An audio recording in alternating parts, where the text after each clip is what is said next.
شجاعت به قطار زن‌های شامل شده است که با خشونت و زوروری در عائله روبرو شده است. او همگی 3 سال عائله داری کرده است. صاحب 2 فرزند است. میگوید که از خشونت و زوروری در عائله عذاب کشیده است و دیگر طاقتی در خانواده شوهرش ایستادن را ندارد، زیرا در 3 سال عائله داریش هر روز از جانب خانواده شوهرش عذاب و شکنجه را دیده است. روزی نبود که با مهر و محبت گذرد.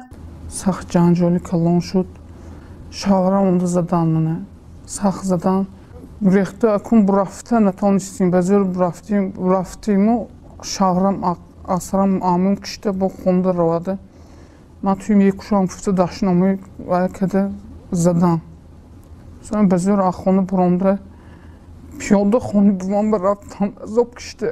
شجاعت میگوید که اول به همه این عذاب‌ها طاقت میکرد، اما وقتی که به فرزندانش دست برداشتند دیگر طاقت کردن نتوانست. دلش از شوهرش خنک شد، زیرا فرزند عزیز است. محض از این رو وی دیگر در یک جایگی با شوهرش زندگی کردن نتوانست.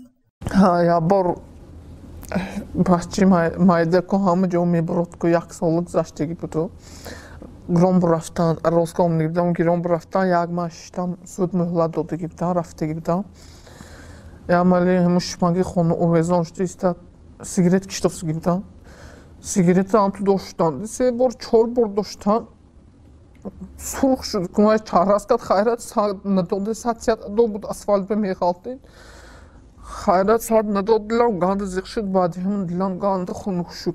نباشد چند بار رفتم من دو تا بچه‌م کردیم.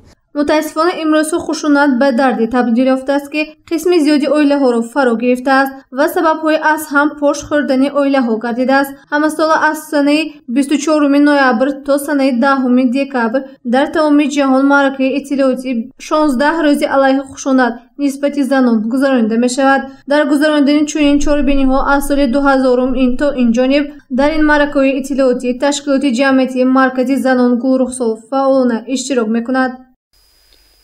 تشکیلات جمعیتی مرکز زنان گلرخسار طی 25 سال است که به زن‌های به حالت بحرانی گرفتار شدند، خصوصا به زن‌های جبر دیده خشونت خانوادگی هستند.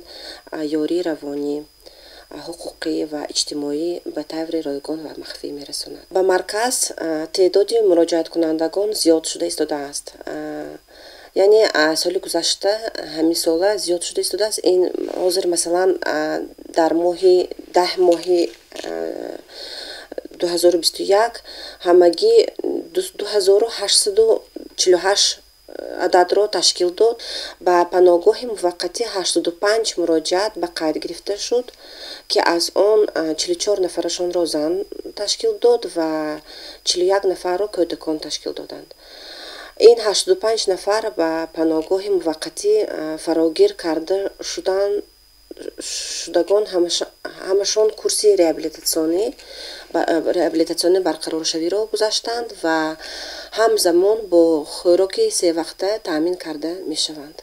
دروغ گفتن، ستیز، بی‌مسئولیتی در عائله، مشکلات اخلاقی، رشک بی اساس، دلسردی، یعنی مشکلات اجتماعی از قسم‌های خشونت عائلوی به حساب می‌رود که اکثرا در عائله‌های جوان رخ داده گواهی به حیات مستقلانه تیار نبودن آنها میباشد. در بعضی حالت‌ها سببگار اساسی جداشوی عائله‌ها این احساس نکردن مسئولیت میباشد.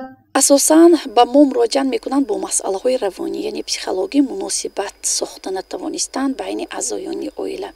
عین زمان از روی لایحه بلند برداشتن اقتدار و قابلیت های زنان در حل نزاع‌های عائلوی ما ترینینگ های آموزشی گذرانده ایستادیم. این هم باشد اول با خشونت‌های 22 کمیته محله ها و ثانیاً با عروسان 22 کمیته محله ها گذرانده و عین زمان آغاز کردیم با مردان 22 کمیته محله ها. هدف از همین از آن عبارت است که پیش از همه از حیات ما پست کردن سطح خشونت در عائله از مناسبت بین اعضایان عائله صورت میگیرد. این هم باشد ما در رفت سمینار آموزنده ایستادیم که مناسبت بین اعضایان عائله یعنی مناسبت خشدامان عروس چگونه باید باشد. برای مناسبت درست را به راه ماندن اعضایان عائله باید چیکار کنند؟ масалан ба хушдоманҳо тавсия дода шуд, ба арӯсон тавсия дода шуд ки чӣ тавр шавҳарро хушбахт кардан мумкин аст. Акнун бошад ба мардҳо тавсияҳо дода истодем ки чӣ тавр ҳамсарро бояд хушбахт кард. Ва дар онҷо як қатор тавсияҳо гирд оварда шуданд. Ман гумон мекунам ки агар аз рӯи ана ҳамин тавсияҳо амал кунем, албатта мо дар сатҳи паст кардани сатҳи хушунат дар оила каме бошад ҳам ҳисси худамонро гузоштем. барои пешгирии зӯроварӣ дар оила бояд аз ҷониби шахсони калонсол корҳои фаҳмондиҳӣ гузаронида шавад, то ҳар оила мустаҳкам гардида фазои осоиштаро ҳам дар хонавода ва ҳам ҷамъият фароҳам оварад. гузориши меҳрангези Абдуаҳад ва Наимҷон Аюбов барои барномаи иттилоотӣ Хабар.